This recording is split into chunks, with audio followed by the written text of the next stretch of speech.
nyema obe baru wele kana baru belebele ba male ga ni kuma ni yoro fo kasoro ka teme bara madam na ma de princesse te wila yere ma doron ka fo ko me mo do doron ko ka no mo la sigi doron c'est-à-dire ko ma de princesse bakara mo do mo bu e fin do aide ni ne bora ni ne kuma na mo ma prevu do de bi ne buru prevu mene la kuma mais nyani prevu wa ne la kuma ne beti nyini kata kuma ife folo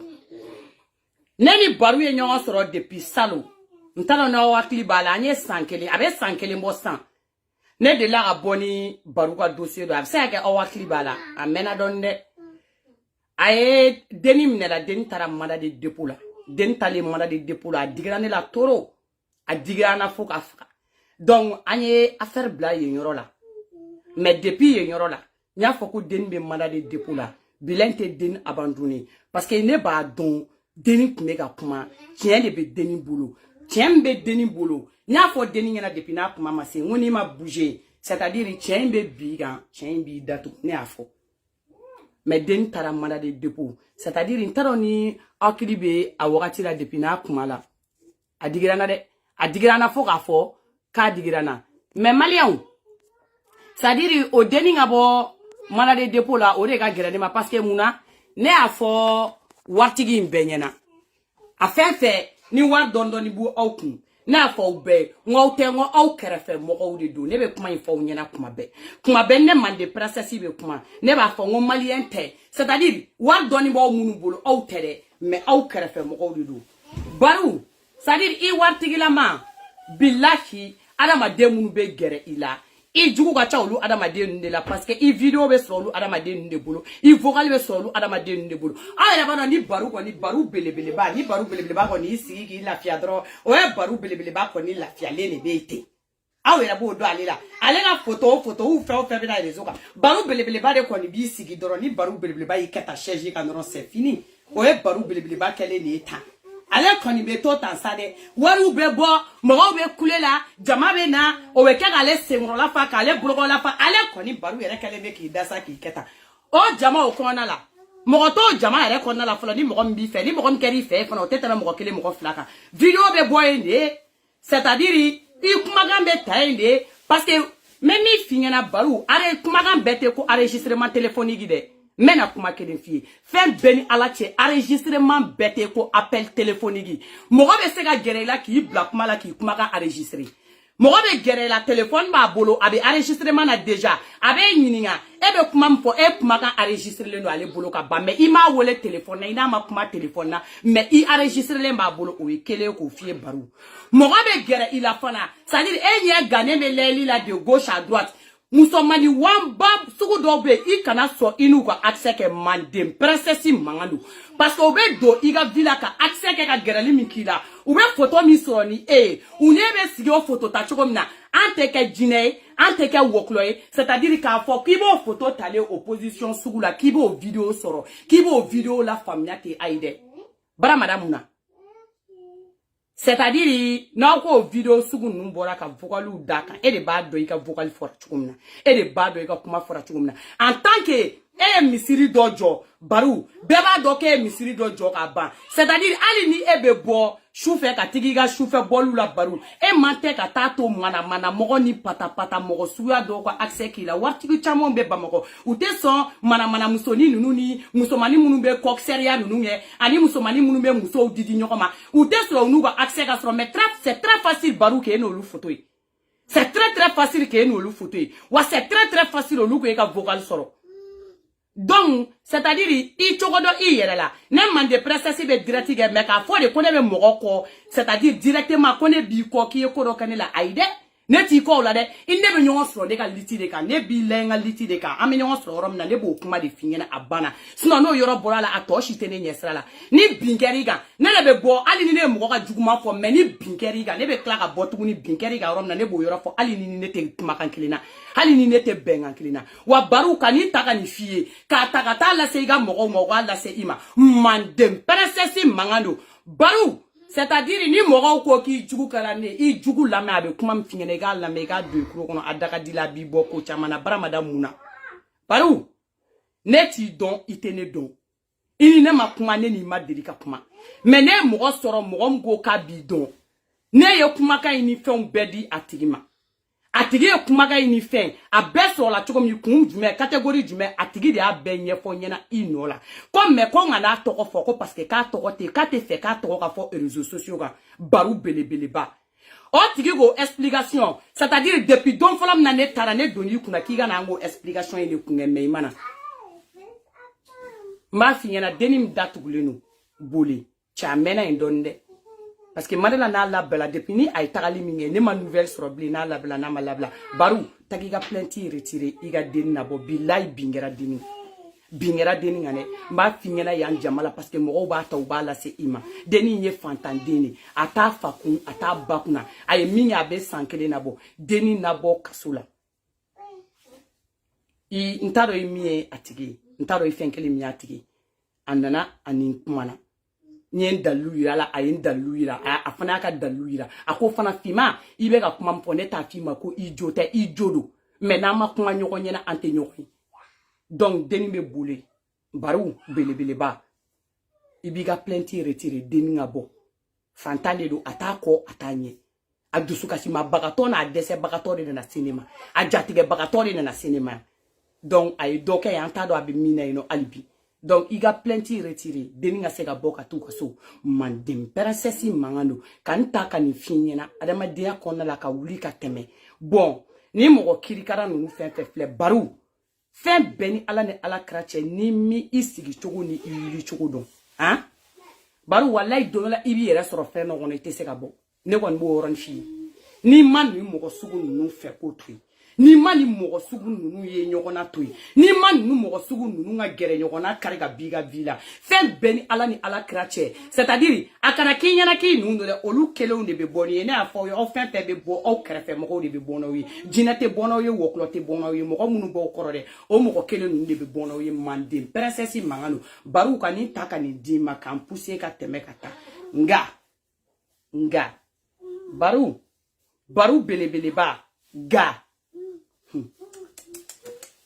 iman do ibinu don ibina klaka na fone na ni mogo min ne kuma na tigi ne na ni ye nyogondo na sira ga yire la ke edu wallahi bilay tale aba nye finyena ni shite mogo daje u gera to ila I wari tigi la ma I wartana ma ni e fana ma ni sigi doro ki keta doro baru doro to tie tranquille e fini mini sigi ki keta doro wari mugu be labo be fili doro baru bele ba so yo beba tagala baru bele ba goro man dim princesse mangano ferege ga plainte retiré deni ngabo o kuma la sa ko be ko kili enne be nyogon soro ko do de kuna ni o ko kuma kera be taro don ameta nyefe mandim princesse mangano malion amedo anga shijo kono sisanno parce que bara madame na ni nunu beba kono na la ni ko kera ni ko tra choko sugum na ibo lu nyefo ibe boy yo la mande princesse mangano na ya uja doni bo kun obe soroge ayo no fe mo woloma na mo no fe nyoko woloma ne mande princesse ere bala de mo langolo fe diabe mo ke mo langolo yeli ko bi ge mo langolo ala made fufola ki fe sigi abe mo ke mo fufola ki mande princesse mangano na ijando yere la na mi ja kan ijando yere la Malia ameni yole ka soro ka se photo ma nyani bla odona depuis ni yeso inyira sotugu wulila ka yoro beke kuleye c'est-à-dire a do be wuli kana ge na figiye c'est-à-dire iga commentaire wera jigoro ha nya fima bese abe baga mogodo ma so konona la aunebe marion ni so ifle ne musabugu station kerefe wa so ini misiri maja ali fitini so ifle ne musabugu la abe station do kerefe c'est-à-dire wa so ini misiri maja ali fitini so ini étage sabadi étage sabadi kona la adama demi ba kona te Vietnam adama demi ba kono ate Vietnam odona uflene kana baga chendo ma ko mine ko sebe koro chi ko sebe ko de du ina figi ki ba soro ko de ne wuli na afo yo ko ne bogo du kono ne dona du ngono ne ma afo yo ko muso frulo nte ile muso frulo ni cha frulo be du ngono me mo langolo chama ba de be du ngono muso bele ba da be du ngono abe proximity ya de ge Neni fani bachenga msombike pièce détachée wallahi bile. Même il faut ni ya c'est-à-dire même kuma nya fa folo o muso furule munube ni bonya doni ba ko no be doing ngono ay fereke folo akabo doing ngono parce que dongo ni na ni doing video na fenga na bla billahi o te se ka ujo o fa no bo no bolimo chela bara madam muna ni na mande princess na ni so do ka ira ko so in kono la ko mo na sugu bebe so in kono la fe sugu bebe ga so in kono la aw kana miriko la mite ga so in kono la appartement nunu wa chai be ala kaliki be Vietnam de appartement c'est-à-dire étage saba de do mo be so ingone be ala kaliko Vietnam jama de be so ingone wallahi billahi taala ngone nga équipe la de on blade o tracé mo ma fo du ingone abolo ko ne be kuma yere matene aw filmer ne be ne bolo abolo ne be kuma o yere matene aw fe be no be ventile no aw bebe ne bolo akelenge wo filmer ne bolo wa musokoro bambe ni be proximité ala ka demsenu fara nyogonga ça dire ka demsenu takudi ngome ti tapi sun woron be fara pelida e ka ibe fasazi jagwa e ga bunyake keto waldon talila c'est-à-dire ko lu didi cheuma so tigi keta kalama ko mi mega keka so kono dabo iba kalama biba kalama shini na figi muso tete kulero nana kani to ni jam sebene dala ne afo enya na ko ne mako ba to di ne ba muso to do mba de un to do mba yere to do mba jam do wa mba do abe mina ba mako asera ko na sebe commentaire ko na figi nunu nu be fe kana mako ka renseignement to di mare ubu yere ga mama na jantour yedro ka boli ga dro moi je connais il est gentil il s'appelle tante Tania ou la ngone nyini nga to la na fa ngonte to da o supprimer ga bui kana na figi commentaire wera obla awe escorure na we ne rezo ko so ne kala tigla de ne maklela ne te seni rezo kan ne mako to dililo ngone ga mo tara fo du ngono di ne ga client tara mo ta fo du ngono aw muso fule mu chama babe aw cho bo denga nunu takataka ukola timia ula aw to kala ma de chente aw muso fule chama be aw cho be nunu ta client lo kele no ko fa nationalité wera o bala malion bala mandem princesse mangano wani dube mali ko na la chamanche wani che islamedo kele chente o mande princesse mangano o kumala ni du ko be tento chukula na to do kana si ko du ko no kana na o beto ko no jomi kiringini kana da réseaux sociaux ga watch ete uli ga ba fanga mande princesse mangano wala te gringiri malion ala o edutigu c'est-à-dire sotigi dabo ga yoro ana mo ay demi bugo aw bagara cheni made ni sampere chena wa baga cheni ma nga jido ni mi aw bagara cheni made aw ko ni e cheni yedi ka cheni ala bolo ka bugo enti note aw bolo ko o mo sugu bege ne mande princesse ga équipe la na figi kuma la kala mo mda ka fie o lute donner ga équipe la de wane ga équipe la dembe mo munu ye c'est-à-dire c'est la personnalité mo mana mo tede aw ta do ko mo mi ne ga équipe la de o de ne ga équipe la de aw ta do ko mi me équipe la de o de be équipe la aw na ta baga petit binani demseni wulita kungolo to lula ne lulu tese ka baraga nyonga fa fole ni flano yona ko ta cheni da kono nyibe bonso ngono nyaw yaw be ga bugo fuka hine duna nyima do yo walide nti bay ne ku jom nyaba wala on sing ngone boko du ngono sa nsigile nyaba la si sa be bulbul la ka yele sanfe ni duguma finane kuma ale ka ngase ngaba ne nyaba wala kuy aw kana gringri ay ta don mandin princesse mangano aw bo gringri ko munikera ni moko yere ko ni kuma na ka bandoro ubu yere la pani ay nyumange no nyumanga on nete nyonye sralo Malion bisimila ko client de aw de ko client anga jidoni mi anga jidoni mi parce que ni be bugoli ge sans faire ka jigi duguma di parce que ni bolla ka bugoli damne sans faire dro ayate famnya ibra damne mo ko korabal la ola aji be ba do kale totolate mande princesse mangado ibra damne kuma bala aji be ba do kale totolate Malion ne directeur régional de Kulugoro ako c'est-à-dire avec tanyini nu ngoro mina ne ma fo de ale de be to ka fo ka to ko Abdoulaye Magan Keita te touré do ndarga mande princesse mangando ay imana ta information di mo ma ne be mblay dakoro ka bogo information bla mais ne ba do information mi Malion ni to directeur régional de ni Kulukoro directeur régional de ni Malion a to ko Abdoulaye Magan mais na ba ka ko nuna ale de be Keita ta ko da Keita ka Malion ne afo nyana ngo demsanu be ta ka demsanu do ni ko nuna wa eche mali sadiri chokoro ba watigi nu wari be chokoro ba mu na chokoro nete na dan na de aw yere be ni kuma ka ni lame ni yere de be kuma ni ba yere fo ni kala yere la ne mandem princesse be so ga ni to fo o nyana ala te gringri sadiri kuma be bo yere de dakono ale yere de ba yere fo neta fo de ayera ba yere explique we ayera ba yere ka keta fo we na kala ka keta la kuma ni mandim princess be sro kan ta da ka fo we mandim princess manganu ni san pereche ha no bulla ka yele tolla me yele no fe tolla me jigini nyogon wala te gringiri ha no yo yere fa ka yele yoro ni kado wi oni ne be jigini nyogon fe wala te gringiri dem sen fitinu ni san pereche no tu violer li dabla ka dem sen fitinu nga bugoti ya tali dabla ka wuli ko sendo ko sebala e da tuza Mubi kumale bi kumale yi bi duma do kumbi fen.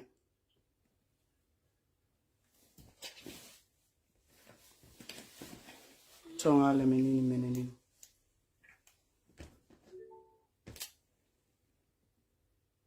Ayo kloma da ele de. Neta fo de. Abina bo ayere da kono. Ayere ba ayere ka client 70. Ayere ba ayere ka déplacement dem sen fitinu. Ni modé ne be ken denier 18 ans. A modèle de beke deni 18 ans. C'est-à-dire, Mali. C'est-à-dire, ite na musomi furu. Hali na be fon fe, ça ko 60 ans, ou bien taro 75 ans, be se ka demsen fitini 18 ans furu. Mais ka moro kwa demsen fitinu, c'est-à-dire ko lu la voyager, Bamagoni, Kulugolo ni nyoronche, c'est-à-dire, ou ma deliga tcheko ke avec klakata musoko ni tcheko ira olu sugu la. Agogo Malika tanye. Wa abe ta kulugoro aba damne du lundi au vendredi abe balala kulugoro abe bo kulugoro vendredi kata ka so falaje IGA strafa la mandem princesse mangado muso fla de be abolo c'est-à-dire adeun be de korobo babolo ete fe fenga ki deuna ete fe fenga ki modona e be wali don ta kenema c'est-à-dire ka wal don na chien kenema kata jene ayira wal don na wani dernière fille c'est-à-dire wa muso man chaman na chai photo de mare wa et ala, ciao ba Antonio de. Parce que voilà ba Antonio mina. Au langolo yeli demanda una franchi fait. Au de bo chi, au modin flow ma. Ça dit ou kato ga prévu di on obe kla ko chioma. Ngo chemba yen sengede a ben sampere che ikuma expliquer ni kana video chi ma kwa. Ibe ni ga video chi ni balaka nedro ne nyeso ngo uzubli la mina shetani razim. Au zubli la mina shetani. Nya tika ga ba mo ga tika si fembe mo shi tika. Ifa flan layeli, ima frata la be mogo shitiga be mogo, c'est-à-dire abika diena tige de ban pepepeo. Oh demseni fitini nunu. Neta do mimbo okungolo kono. À l'âge de 18 ans, neta don oh bo be nyino ko choko mi fo be sega mobile uta, c'est-à-dire ka bo bomoko kono, kata chou no fait, c'est-à-dire faut douni doula quoi. C'est-à-dire comment folie c'est énervant quoi. Comment quel mbaladro c'est énervant quoi. C'est vrai ou qu'on l'a corona ou taille ou be se ga unega ko chamana mais e kelen ki yere mara ka se figa 18 ans ma c'est-à-dire e be se ki taiga 18 ans na choko jumena e ma se ki timina jaga chero soro o kungi ta ki bugoti ya soro tanto iga se ga lafia i be tugu ni chogoroba pervers sugu chogoroba aklinta sugu nunu ou be ta go wobe wante soro santé soro foi o la au de be ke pa ke la première position ni de viergera mana ko sugu do le be ke pa ke la bilay tala yere te valeur do yere la parce que akena degré sugu na ibe ke pakera de première degré de ko be de fle ayo kloma da oga ninga kuma la me folo ame slogan to défini non c'est pas la peine aya la mede ayo klo de parce que ninga kuma jaba yere de da kono netede abe bo ale yere de da kono donc ni kuma bori da kono me da en mentigleo wa client de abe na client yoro fana 7 chawnya na sano abume ko jamana c'est-à-dire ko jamana ka tanyeta ha anga jamana wari de be tata ko sugu bebe anga jamana wari de la tanga demsenu ta c'est-à-dire ka to lu tien fan be feti ma chérie ça va ko va en somo non pour le dire ne bon nous que le bras 30 minutes dedans 60 km dedans mais ta kan ngase ni donc ta kan ngase ni donc avec moi c'est c'est pour ça que dans un appartement d'hôtel donc ma ça ni ga bono ga donc ta vie quand ga c'est ngana pratiquement donc pour voir que la femme va avec me doué donc que donc on a attaqué na que donc on a maintenant moi je préfère prendre un petit appartement pour gagner ça la fait puis baroko chambulo yango donc nous on mettre en single donc on mettre en c'est que ça va baraka que je fais souvent de vendre de choses d'autres traiter quoi ok donc ensuite tu sais pas le problème là ne va faire que démarrer mais tu sais que moi demain de manière qu'on va moi tu joues plus malin au niveau qui va que nous comme nous ne faisons pas trop temps ne veut pas venir quoi parce que ne tire pas sur moi donc ni client ne vit demain et à femme mais là c'est tout que bien nous faisons Elle est là, c'est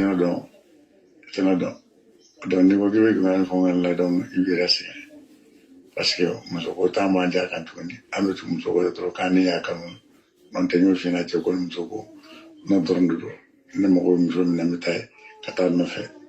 catégorie min kan forme mako be mina bana idan be ke warbo katame e mako be ermina fana bana donc antu wotet bunun quoi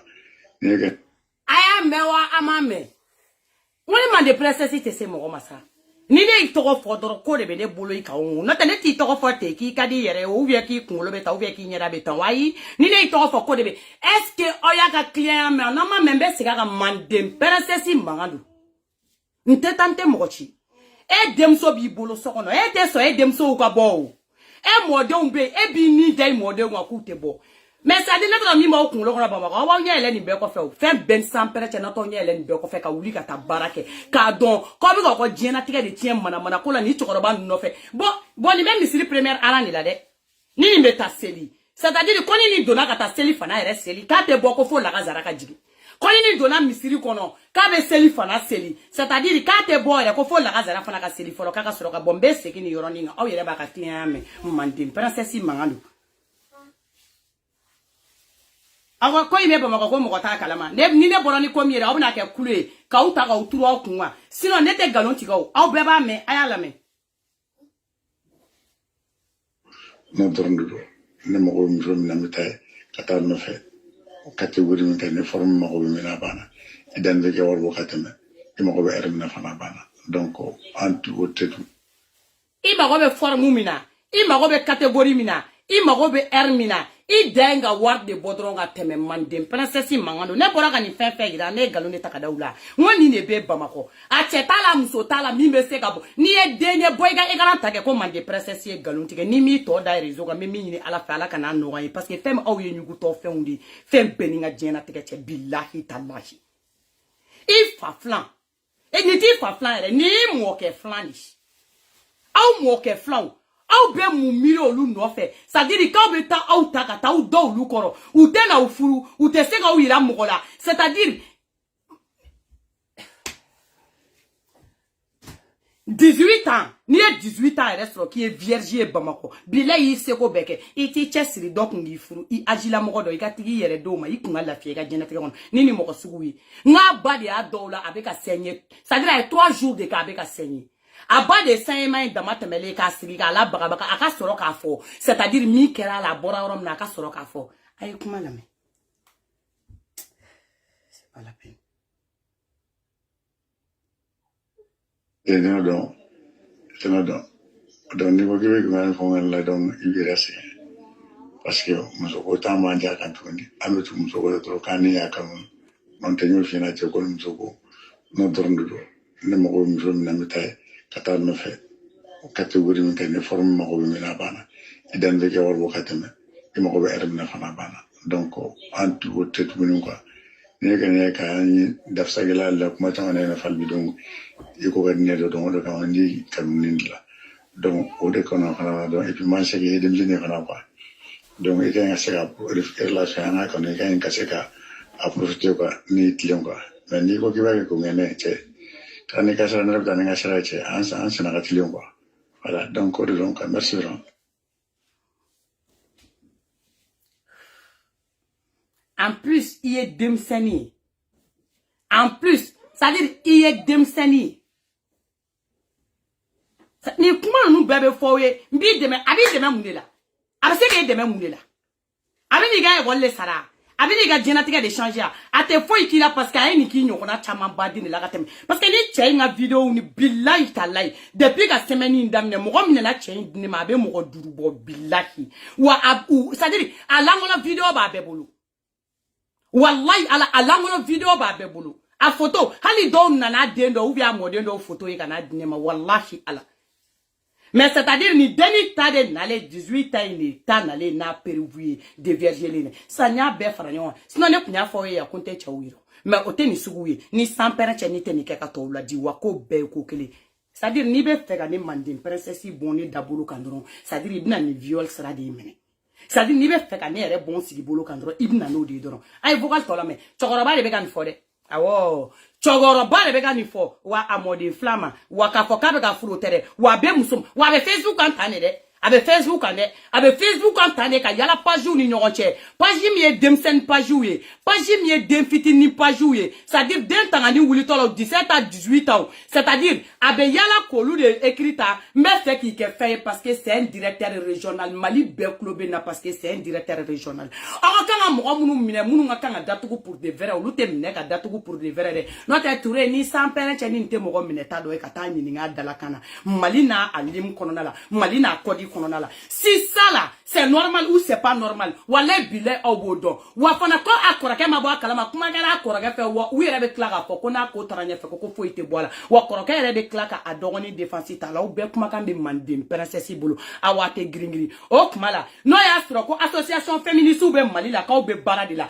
No ya soro ko Mali justice be ka be barade la. Ko justice be bola ambe kane. Ko wari be mugam ko abe boliga. Ko wari te mugam ko abe boliga. Fanta fara fama ka be boliga. Si Mali kolona la c'est parce que wari biku, c'est parce que il place les no. Qui a kanga au fanta ou ma demsen fiti nuta. Kula baraba kula influencer qui bou ke feye kasoro fensie ketiye. Kata anja ou ma bogotigiata. Si c'est normal ou c'est pas normal, atale flek a di niya maman dem. Pensa si mangano. Wa na be prévoir la pi wa ala te gringri. Wa ala te se ka contester. Wa ali no ko kaka nimurumba daka ka di oma. Mandem pensa si mangano. Anya fanta me anga dambe bambulo. Anya fanta me afana ni loi kaka anye fantai version rouge banka anye fantai en fana 223 anye fantai ambe jate Mali population fait anye fantai c'est pas parce que warbu kunko mi kadu yokubu okana mandem princesse mangado dusu de be en fana la ante se ga ndon wolo andon koroba tola mo amnu wakaka ke exemple en donye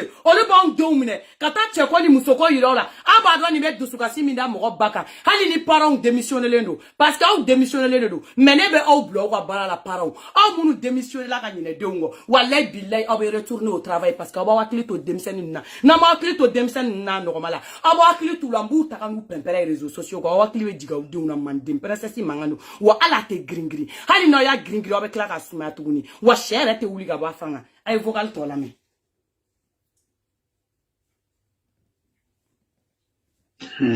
Nga ça va ça mo de ma vie na ma fo qui te fait no comme une femme déjà parce que beaucoup ne tient à bon que do ko chega do la donc ni ay chogoroba la me de Malion ay chogoroba la me avec 1000 fois à Denfly c'est-à-dire ninya ya avec a deni wala deuxième tour de la de parce que premier tour la den taray ama deliga chokoke c'est-à-dire ko tara ganden dalay no deni ko c'est-à-dire ko okabo Kasora ce n'est même pas la peine. Allah kana oumia da vidéo ka wala ce n'est même pas la peine. Ne le beka fo ce n'est même pas la peine parce que kono daga ere ka bu o bunyale no koke ko dondo ni nta shidon ce n'est même pas la peine parce que dente chako de don ni te chako don o de kama be fo muso ma c'est-à-dire kigi yele mne ka siga furuma parce que ni te chako don ni benani chefolo mi be wuro de ka be urima c'est tout hein ni benani chefolo mi be wuro de ka be urima o de kama amana taka take bogoti le fambe fe mo sugu be kana nu la hutana ma u fali nai ko ma prugutu la ala ki kisi chedo ka ti furu kata au fond tate au sevela mambo ngo cigarette de beta flotte quand le mariage ne va pas aller loin ah non le mariage ne peut même pas aller loin parce que déjà tu as été créationné par création you creation you creation you placement your no comprehension you no comprehension muso you know Wale ben nous mwani de la. Bra madame muna mimi chogo. C'est que vous ne connaissez pas là, c'est que votre grand-sœur connaît. C'est pour cela que je me mets à me fouler devant vous, à vous frapponner pour que vous ouvrez vos yeux là. Voilà. Quoi imbe nini? Alors dona me doka furuko la. Utale no yoro bege mangai. Che kale no ka manga uli ka joka be divorce ke. Parce que quand lui il flotte, tu vas flotter que papa. Pourquoi tu flottes pas? Tu vas flotter dans une flottale flot grave. Voilà. Eh bismillah. E manataka tigi yere digi kola komite minate bla okatama gruba e anala tara e be chema chemi ma be onyo na be ni ga chance te furu yoro la o be tato logo ba de le furu ne papa aller loin avec ta loin choko dime o te tieni mande princesse mangalo na ba were mi na ba were mi na were de ko to were mi na mo ko parce que domina na son jan no bina ba kalam o fefe flende palata o ye minge ni paina jamana ngono o cho wana o furu abo tonyo de parce que o bete meni paine il y a pas de place de s'arrêter faut ko ta parler ga parler bina ni bleu ba bina ni fitini bina ni kunguru ni bina ni jamaje bina ni semse ni bina ni semba placide même la blé toi tu es quoi et charger rien mu tu es universel et charger rien mu tu es universel o kuma de be ga fo we deni o de tanto kasran deni o de tanto aye la jabali mi da deni ngade deni wo ka te taka bol mo so deni be frekeda awa ko we chugodi bon mo afla ne on bebe na kene kono Facebook era de se gara ou quoi bon si ça me bastro mo ko tanti do bebe kila me ha ni jigna we mesa ou bla ko ma fille il faut arrêter un peu now dem so be une démonstration sur na faut laisser direct là c'est pas bon voilà c'est gara c'est très grave ayala me jeni musobe ga nyama fete ale kama mande kare nem ni to mi ga ma donem washima liga ko na ko te ka borete ya fama donc ni akarate na seke mo te se go fe ko parce que deni ta don le ko no te yere kien fo ko amabu ka fo shengene sa o ka fo ai ango fo ango te na fo kien o ka fo den ta doni ni ta do akabu mais pour ma boîte ta doni non te ni sans perche ni c'est pas petit cigarette là ni sans perche no lete ata do nge blebe ba do aller bolo parce que ata do sinon c'est angata c'est grave quoi angata nga ça va ça mo de ma vie na ma fo qui te ne fait no go comme une femme déjà parce que beaucoup ne tient à bon que va de go sera de là donc ni etienne musobe ga nyama fait tiare kama ne termine donner ne me dit mi ga ma donner washima liga ko na ko te ya kabolete ya fama donc ni akarate mal c'est que il bande a peut-être une misara min nantalo mais je sais que entre me ka rapport mais cela n'est pas un problème pour moi ya comme le problème ne bro donc akara amanya de toute façon et puis na be kuma kla ka ba ere so quoi asra den ma kla la ba ayra bi jo ntaro isana mi ebe fakata deuxième tour la muna komi kera ko kera ka ba akera ka ba parce que était na furu était na fin fo chikala e ba wobe c'est-à-dire ka to ni référence là ngo deni ba e deni na voyage d'urgence de Maloya Bulu deni ba e deni la voyage d'urgence de Maloya Bulu fin beni ala krache et puis vous wele ou be kla ko numéro bloqué de deni ba dusuka simata bu wele ou be kla ka numéro bloqué ni o te se ga korage kuma ga me o te se ga korage kuma ga me demsen fitini le ga kuma be ga fowye c'est-à-dire 18 ans de i doni meto ta ko wobe parce que na folo boku parce que o ba wasota c'est quand on buya ni sans parent le ben chokora ba sugu buya ne ni fani ba chete ni buya ite pas pareil parce que itane dogoni jugu de no fe ni na ngala kare de beta flana itane dogoni jugu de no fe une fois que itane dogoni jugu la tienta ni sans parent ni no bete ajikele ne bulu bi farapone ko 18 ans c'est-à-dire bi farapone aller retour ko 18 ans wali chete wuli ka ba fanga ibi yele bla choko mna mbi minetene ile taga dogoni mineta ko tienta ile so ka klaga ni joandala ta da osrana miye ta kalama ko cigarette mi be bolo kale ma de go la folo iga cigarette placité ibe ta wali de mineta ko tien ambi wala ko finyana c'est-à-dire quand dogoni minele no ka bana ka tien ibe klaga numéro bloqué len ko ne kale nga poster liga kuma mina iso mo do be so na kulbe faka kuma ne febe mu fone na fone ko ni mandi princesse be ga appel ta kuma febe dala mandi princesse mangano chimi membolo ka ke mbodi ke fadin kene ka benye wale nyina ka klaga nsi ga nkulomada ka chi suiti makono c'est pas parce que ko be blale no place nyina mo na ko be mana ça dit foni mo mana tafo foni mo mana foni ni mita ki dalle fe ka memi ni ala fa ala kana no wani wan nu ne client mondial wi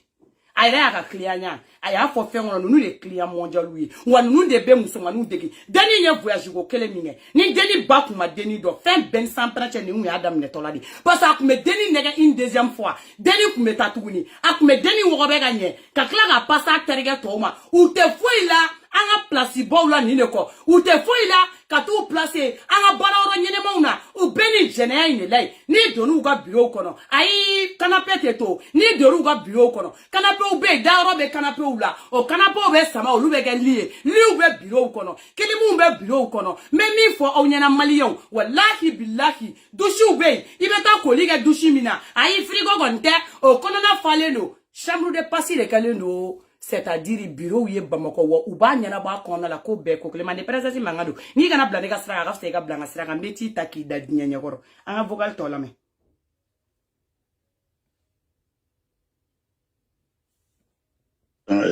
ne mi fiedre ko bi ko na daro mo te ke mo fe ka soro ka fi dala ki ba fe donc ko do nyaro nyama te ka bana quoi donc ne mi fiedre ne ki mango bon avec tout anga to la me parce que ça be na énervé angata tout comme la sangwa ne yi donc ka bon yi déplacement ke kana ne no fe ya franchement il sera tene bolo ya fama comme go karan la dona kara émotion yi jamon jamon ne du subora donc ne be réagit même dans ce cas donc c'est pas un problème mais ne connait le qui mango un problème dans la alni kan te kan yo te tuni mais ne fana ba ay la ka vraiment donc ne bi fait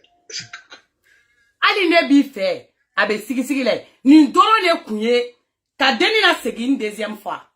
ama kelenge ya ap me deni na segi kana une deuxième fois pour que ka to ro de gagner wa ba kulenge ila drone aw musomane be ni sampere cha no tu kulenge la drone afrutola de do afrutola taw ni frutola do chembe fe ki furu ni go kibe so wallahi bile oti wogobe chemi me fe ki furu ni go kibe so wallahi billahi otaki ka kabi wogobe folo oto ke diengono wano yi wogobe ke c'est-à-dire ka ta so kibe so pour de vrai ke oti wele ni patapata kan no be woro yini nga woro doni nga ta jigo ko so mande princesse mangandu yoro tellement nge ogosro so ko an yere dalen tala blum ande shaw dalen tala tuguni go ni go kambe so afna te dawla tuguni go ni kuma info mo chama isa be so e kon te so bigo e la e baba ko bogo tigino mbi ni agi na be so abe chemanu ndo bo chekata na so kono kata wo be ko agi de nyenyi ni ka le si c'est vrai ou c'est pas vrai ne be ka tiens des fois ouais ba ko ça se passe comme ça mais si vraiment là le wo be agi est fait et puis ils ont trouvé que tu es dans une wo be atal wo be fermé wala bila ou be sebe senta ou bien c'est ou la meni chokoroba nous ils vont vous rober dans une robe attention robe atal et puis vous gâter ka ou bladien fait ou de te bo ou bu jo mo de on te bo c'est-à-dire c'est parce que ou yoro do directeur ou bien yoro do fin do mo ko bonyo be na ou de ou be furu nyana mo ne nyini ku de ndo ala ou be furu nyana mo ne nyini ku mo de ndo ala au de be to saraka de ala ndo fe nu yo soro do no bu tereke o lo ka o lo ko be agi ko bugu to ko jena teke tien ka ou bla yere fere la dien fait mandem princesse mangano wa te fo ition wi angata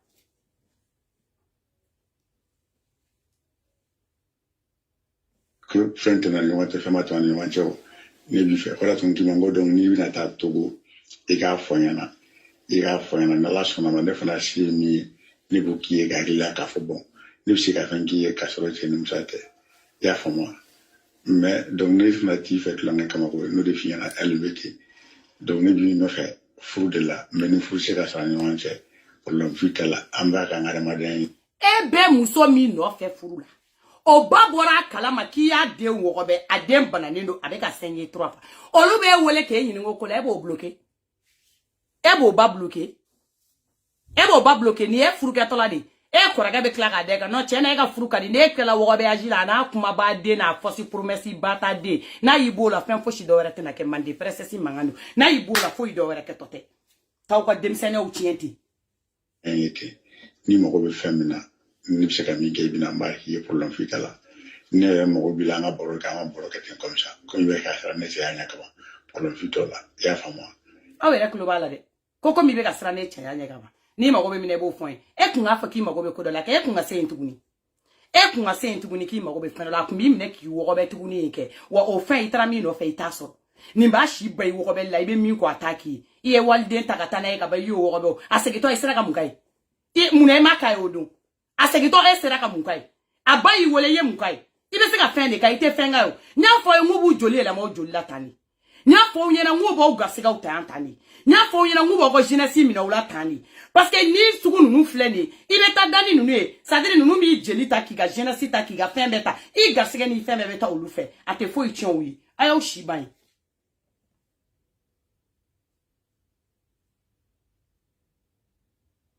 la ta fuite wote ere ko kuni vu ere yuro cinema ki bina fongo te ne ko de fina ngo boni ko ki bene mena sola e fna be ki kare fo e fna tena de situation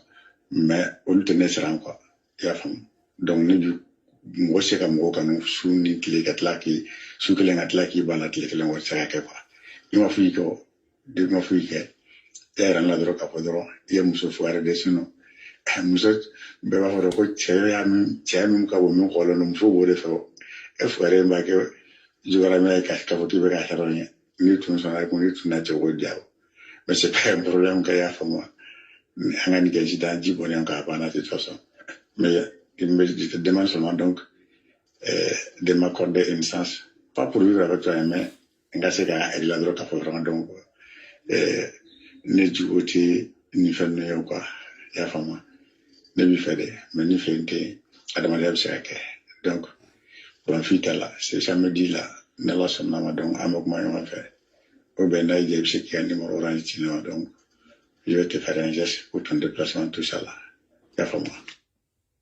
allez-y tata la unyegoro avec fait qu'il sera deuxième tour de la drogue qui a wogo be agi to la c'est fait voilà avec fait qu'il sera follow la mi I wogo be debi wogo be kai blakata akumiga wogo be agi to de be finaliser ka ban wogo be agi mi kofe c'est-à-dire ni dimité wogo be agi mi kofe ko de ketola fleni il va déplacer le ta chen fait il t'arrêtera qui bogoti ya toi o ma min da ini bogoti ya to le nganga sego o be kla ki wole tuguni de ko ni na deuxième fois là ou bien iga orange money e be feka muso mi furu e to ga orange numéro don hein e be muso mi fait faut sérieux be no muso ni nyogoche e ta e furu e to ga orange numéro don non mais c'est à dire vous êtes dégueulasse ça dire vous êtes dégueulasse o doit ne be fa onyena quoi ni ne mu chogoro ba modelier ni mu chogoro ba suguya e I modern fla. Ibo de ga diena tige mneta ko chewa a folate nye a planante nye de wa be Facebook wa ni yala de la musulman demseni fitinu no fe parce que a chaman banana kana ta ka yirana wa anyera te fla anyera te sabaide anyera fleni ale de Abdoulaye Magain ça dire abe keita de do mauda keita te bi keita te shini ituri voilà ituri bi ituri shini a fleni ituri bi chemi fleni ni kuma bala wa musotigi de muso fla ba bolo deun ba bolo awo ale de bogo demisenu sadiri ku udaile ka nye kosebe kasoro ka chego nyuma yiro wula wa abe muso manu ta robe ro de ne ma fa ire de afo voilà ima go be bobara ba bobara suruni motifu mina ibe erta dronga warsala ibe anya nabo wa pakela o ka clientu mandem persesi mangando ne ma fo de ayire de afo wa mbeni taka nani pempere ano c'est-à-dire hali ni mo ma kontanga da chokoroba c'est-à-dire adore kan bo fana taka na no e kan o fana pempere o mala kla kan sigi no asro justice beidi bedi ou bien ni justice beidi ni fanga bilete kuma amenoyi afna ban siga modile ma fo deni jatike bagato na e mesaita c'est-à-dire na e mesaichi ima iba fo ko abe ko c'est-à-dire ka be ka video munu chika nema c'est-à-dire ko lute braba parce que ko fo ite seka ya fo de ne ma fo yere de afo mo de uma da o kamakui kono mo seruma c'est-à-dire aba do e kun lo ka boni ndentai mo mi ajiga koroni o be se ki negen ki do ko sugubela parce que ibe mi do cheko ni musoko la atado ni te cheko ni musoko era kundon ere jango ka fo c'est-à-dire ka be cheko ni musoko ka be déplacer akama abu negen ta ne be feki ka vie le madi ne be feki ka diena tige ke tanto di ne be feka changement de iga fena tanto c'est-à-dire iga vie choko jumena ebe muna sisan no nga be negen ta de ba mo musulmanu akono nyele de awuli kuma ni kuma na ushimbe ala wakbar la chebe ba ufe aw formu sigle no kuma na chebe ba ufe ima ya te développer ako croissance ou te développer ka taroshi tsali ni tra ba mo ni ba mo aw nyabula o nyuma be snap filter ni de ni u jole abenyo ke nyokele no nyoko sanfe abenyo ke nyokele no nyoko sanfe billahi snap filtre do ou teta ou te bonya ou te agrandi tuguni ça dire faut ite kula ou jole ne beto tanto e fa e danga tori e re danga tori wa e ni danga de sugu de nyamogo de ça dire e ni fa bebe ni nyona de lo mekla mina ni fa fana ni fa ta ko do ikono itina fere danga de ya foli masaraka de blakuru danga de mo ta tienu waldun ta tieni kada o yeton o do mbo bulo ta o dun ta ko lu la ba ko lu ko beta pour ko ta o dun ta ko lu blakena ma ko lu sin da eletan man de princesse mangando nte tante mo ci wal ni ci dan teta me klambi soro i ka konti ko no sisan saraka de nu mo ta tinye ni mo halakiliw ni ne fora yo ayo shi bamba ma ko pa imaye au jibe mine c'est-à-dire ka au jiu sama ka u mine ka u nyoke o mana do dian ko la o te nyesra la o te la nyesra la parce que nous bo fen be de sama ka bo le no chemi mi furu be tani ye tanto ki ta ki ibla ko la c'est-à-dire kuni jute ko mina ayo vazia o kana dabla de ayo vazia fe ni mi bo la be kla ka fam mandim princesse mangano kana ni ye tanga ni simbano donc comédien nous ne kama obe ane parce que mina le bulibana de kunta ka 3 signes comédien de kama konye photo ira dablan aide o tere me obe décider o ni clé fladon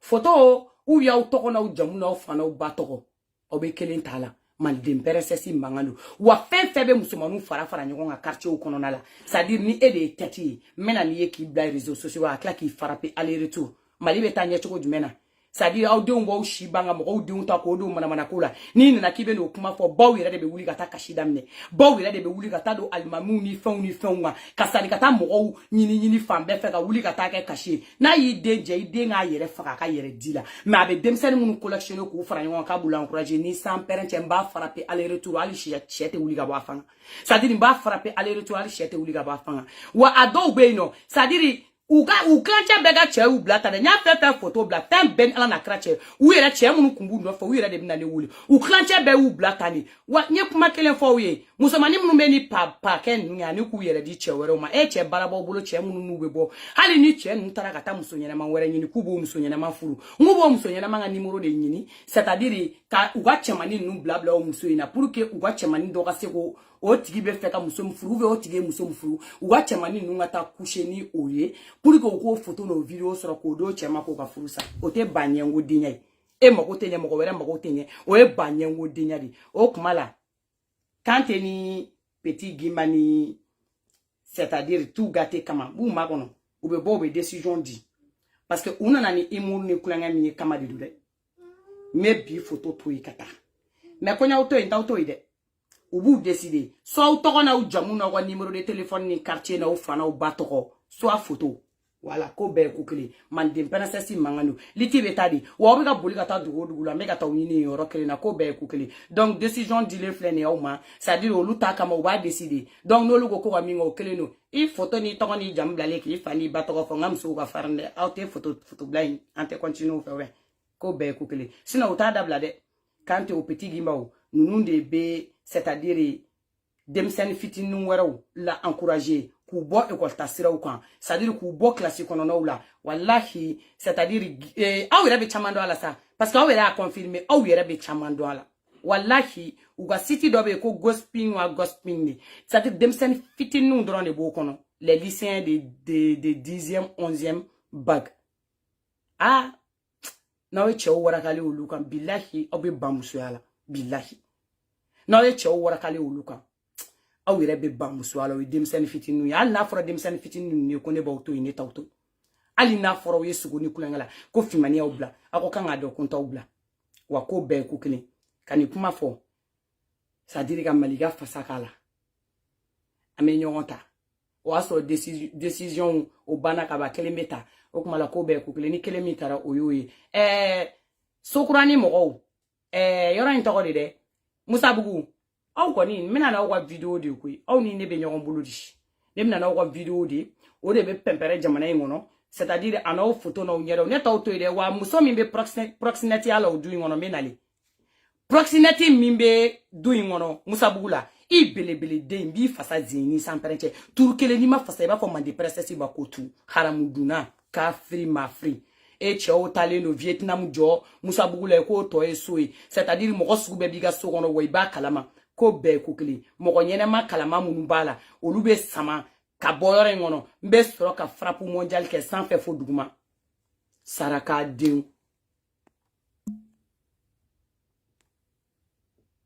ta baga mo mate ko lumine ko lubugo ha pe cheni bugo te ntoka baga cheni mako o kolo be bo nyona ko o de be garanse man dinema ha o dun sengena netene garanse ma fo ha ne tene ka continuer renseignement fo la wa me do wara fo mi nga juguni ni be nyana ko ta baga cheni mate ka cheni bugo inte nyaba u belaw aw te boliboli ka jigi la hali sisan ɲɛbaw la aw bɛ mouvement minɛ parce que ne ka équipe la denw b'a jigi jigi mun na aw b'aw kɔ de tilen fali kɔ kan aw ta aw ne bɛ ɲɔgɔn bolo ko bɛɛ ye ko kelen an ka ba